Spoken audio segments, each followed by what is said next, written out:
Hello guys, ಹೇಗಿದ್ದೀರಾ ಎಲ್ಲರೂ? ನಾನಿವತ್ತು ನಿಮಗೆ ಮಜ್ಜಿಗೆ ಮೆಣಸು ಮಾಡೋದನ್ನು ತೋರಿಸ್ತಿದ್ದೀನಿ. ಶಾಪ್ಗೆ ಹೋಗಿ ಬಂದ್ವಿ, ಮಜ್ಜಿಗೆ ಸಿಕ್ಕಲಿಲ್ಲ. ಅದಕ್ಕಾಗಿ 1 ಪ್ಯಾಕೆಟ್ ಹಾಲು 1 ಪ್ಯಾಕೆಟ್ ಮೊಸರು ತಂದು ಇವಾಗ ನಾವು ಅದನ್ನು ಎರಡನ್ನು ಮಿಕ್ಸ್ ಮಾಡಿ ಮಜ್ಜಿಗೆ ಮಾಡ್ತೀವಿ. ಸ್ವಲ್ಪ ಕ್ವಾಂಟಿಟಿ ಕಡಿಮೆ ಪ್ರಮಾಣದಲ್ಲಿ ಮಾಡಿ ನೋಡೋಣ ಹೇಗೆ. ನಾಳೆ ನಾವು ಮೆಣಸೆಲ್ಲ ಕಟ್ ಮಾಡಿ ಅದ್ರ ಜೊತೆ ಮಿಕ್ಸ್ ಮಾಡ್ತೀವಿ. ಅದಕ್ಕೆ ಜಾಸ್ತಿ ಟೈಮ್ ಬೇಕಾಗತ್ತೆ. ಇಲ್ಲಿ ನೋಡಿ, ಇವಾಗ ನಾವು ಮೊಸರು 1 ಪ್ಯಾಕೆಟ್ ಹಾಕ್ತಿದ್ವಿ, ನಂತರ 1 ಪ್ಯಾಕೆಟ್ ಹಾಲನ್ನು ಹಾಕ್ತಿದ್ವಿ. ಇದನ್ನು ನಾವು ಒಳ್ಳೆದಷ್ಟು ಆರಿಸ್ಕೊಂಡು ಬೇಡದಾಗಿದ್ದನ್ನು ಎಸಿತೀವಿ. ಹಾಗೆ ಅದ ನಂತರ ಇವತ್ತು ಅದನ್ನು ಚೆನ್ನಾಗಿ ತೊಳೆದು ಇಟ್ಟಿರ್ತೀನಿ. ನಾಳೆ ಅದು ಮಜ್ಜಿಗೆ ಆಗಿರುತ್ತೆ ಅಲ್ಲ, ಅದರಲ್ಲಿ ಹಾಕಿ ಅದ ನಂತರ ಮುಂದಿನ ಪ್ರೊಸೆಸ್ನ ನಿಮಗೆ ಹೇಳ್ತೀನಿ. ನೋಡಿ, ನಿನ್ನೆ ರಾತ್ರಿ ನಾವು 1 ಪ್ಯಾಕೆಟ್ ಮೊಸರು 1 ಪ್ಯಾಕೆಟ್ ಹಾಲು ಹಾಕಿ ಮಿಕ್ಸ್ ಮಾಡಿ ಇಟ್ಟಿದ್ವಿ. ಇವಾಗ ಅದು ಮಜ್ಜಿಗೆ ಆಗಿದೆ. ಇವಾಗ ನಾವು ಅದಕ್ಕೆ ಉಪ್ಪನ್ನು ಸೇರಿಸಿದ್ವಿ. ಉಪ್ಪು ನಾವು ರುಚಿಗೆ ತಕ್ಕಷ್ಟು ಹಾಕಬೇಕು. ಹಾಗೆ ಅದನ್ನು ಟೇಸ್ಟ್ ಮಾಡಿ ನೋಡಬೇಕು ಉಪ್ಪು ಸರಿಯಾಗಿದೆ ಏನಿಲ್ಲ ಅಂತ. ಆಮೇಲೆ ಅದನ್ನು ಈ ರೀತಿ ಮೆಣಸನ್ನು ಮಿಡಲ್ ಈ ಥರ ಕಟ್ಟನ್ನು ಮಾಡ್ಕೊಳ್ಬೇಕು. ಹಾಳಾಗಿದ್ದನ್ನು ನಾವು ಕಟ್ ಮಾಡಿ ಬಿಸಾಡಿ ಈ ಥರ ಪೂರ್ತಿಯಾಗಿ ಕಟ್ ಮಾಡ್ಕೊಳ್ಬಾರ್ದು. ಮಿಡಲಲ್ಲಿ ಚಾಕುನಲ್ಲಿ ಈ ಥರ ಕಟ್ ಮಾಡ್ಕೊಳ್ಬೇಕು. ನೋಡಿ, ಈ ಥರ. ಇವಾಗ ನಾವು ಎಲ್ಲ ಮೆಣಸನ್ನು ಈ ಥರ ಮಿಡಲ್ ಕಟ್ ಮಾಡ್ಕೊಂಡಿದ್ದೇವೆ. ಇವಾಗ ಮೆಣಸನ್ನು ಮಜ್ಜಿಗೆಯಲ್ಲಿ ಸೇರಿಸುವ.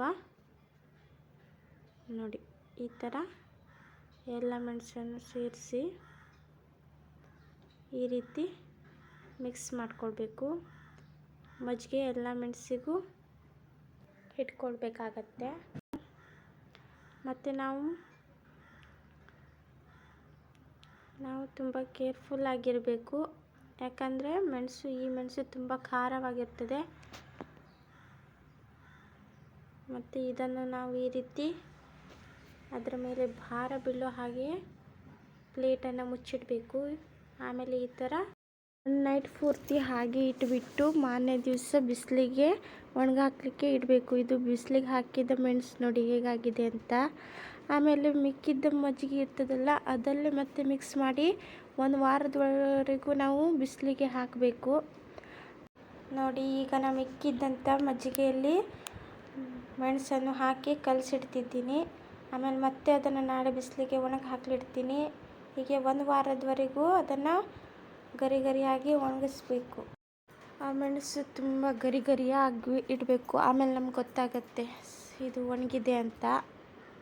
ಆಮೇಲೆ ನಾವು ಯಾವಾಗ ಬೇಕೋ ಊಟದ ಜೊತೆ ಎಣ್ಣೆಯಲ್ಲಿ ಈ ಥರ ಕರಿದ್ಕೊಳ್ಬೋದು. ನೋಡಿ, ಇವಾಗ ನಾನು ನಿಮಗೆ ಕರೆದು ತೋರಿಸ್ತಿದ್ದೀನಿ.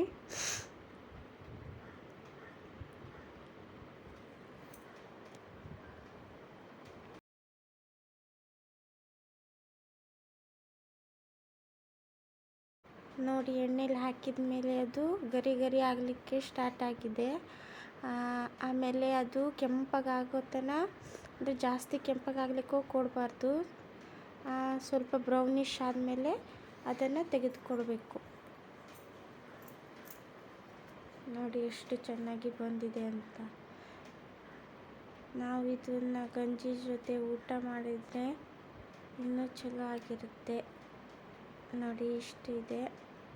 ನಾನಿವಾಗ ಇದನ್ನು ಒಂದು ಪ್ಲೇಟಲ್ಲಿ ತೆಗೆದಿಟ್ಕೊಳ್ತಿದ್ದೀನಿ. ನಾನು ನಿಮ್ಗೆ ತೋರಿಸ್ತೀನಿ ನೋಡಿ ಹೇಗೆ ಗರಿ ಆಗಿದೆ ಅಂತ.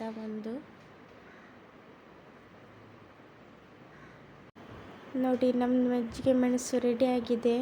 ನೀವು ಮನೇಲಿ ಮಾಡಿ ಮತ್ತು ಹೇಗಾಗಿದೆ ಅಂತ ನನಗೆ ಕಮೆಂಟ್ ಮಾಡಿ ತಿಳಿಸಿ. ಬಾಯ್.